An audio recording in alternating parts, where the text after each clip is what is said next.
I think that's one thing that you and I can agree on is everybody thinks they're automatically working fine. I just got to start eating and train and everything's just going to happen for me. Yeah, exactly. I mean, and that's the content that is floating out there that everybody's following is like, what is the new hot thing that is going to just take me to the next level? And so there's a lot of stuff out there. People are talking about, and I'm big into talking about like mitochondrial based peptides, you know, improving your cellular biology from the base level. But you can't, you know, imagine you've got what kind of car you drive, Mike? A Mercedes. What is it? A 650? Yeah, you got you're driving your Mercedes 650 and the engine's knocking. And so you go down to the performance tune shop and say, you know what I need the hottest tune you've got to boost the power out of this thing because it's really lagging. You know, I'm trying to get up on the freeway and the thing's like lugging out on me. The engine's knocking, blowing smoke. So let's reprogram this thing. Let's put the hottest chip possible in here and let's make this go to fix that problem. Well, what's going to happen? You're going to create more problems than not. So if you try to rev up that engine, just like you rev up, and literally mitochondria itself is like an engine in your body, and you go, hey, here's the reset button on it. This is going to reprogram it, but we have a faulty, you know, platform, a faulty engine with some broken mechanics to deal with.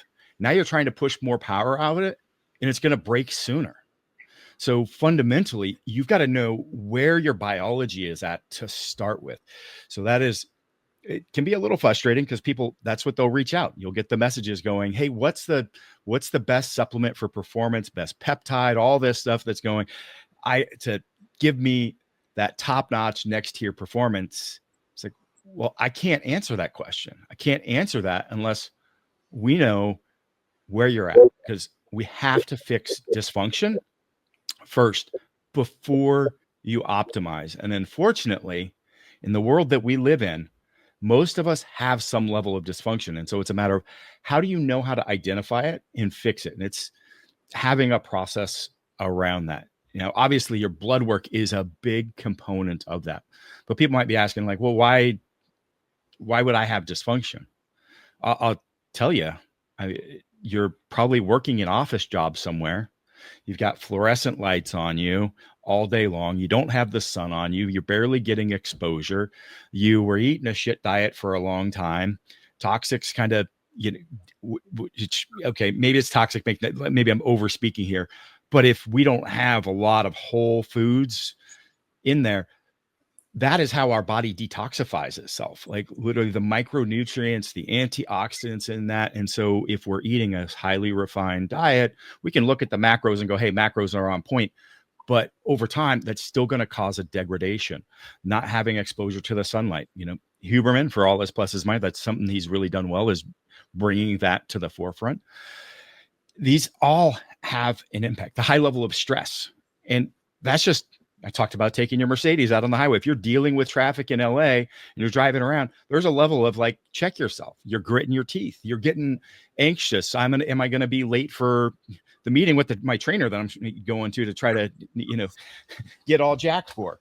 All the things in life. Like we live, whether you realize it or not, in a high stress environment. I've got my phone right here. We're on the computer. Using that technology itself creates that it creates a stimulus that causes some of these things. And think about that over time, that just builds up. So a lot of the folks that I work with, and I know that you work with, Mike, they're high performers. Like they're driven in business, they're driven in their personal lives, and maybe they want to get started with training, or they've been doing but they are probably an individual that has been pushing those lines on those other ends. What does that do? You know, we've got oxidative burden that's basically building up, and we need to see the effects of that. We need to see what kind of inflammation they've got, what's happening at a cellular level. So in the blood work, we can see or have a picture told of what is going on at that cell level. And I think that that's a massive opportunity that we have today in our conversation. This is what spurred it off, Mike. You reaching out and we're having a discussion around this, like what we can do now versus what we could do 10 years ago or 20 years ago is absolutely phenomenal. And unfortunately, it's far outpaced probably what your physician has in their toolkit available, because we can fix so many things today by fixing them at their biology level. And we see it like with the recovery, that we see in some of the athletes that have damage and other stuff that wasn't possible because we're able to go straight to the cells and send those signals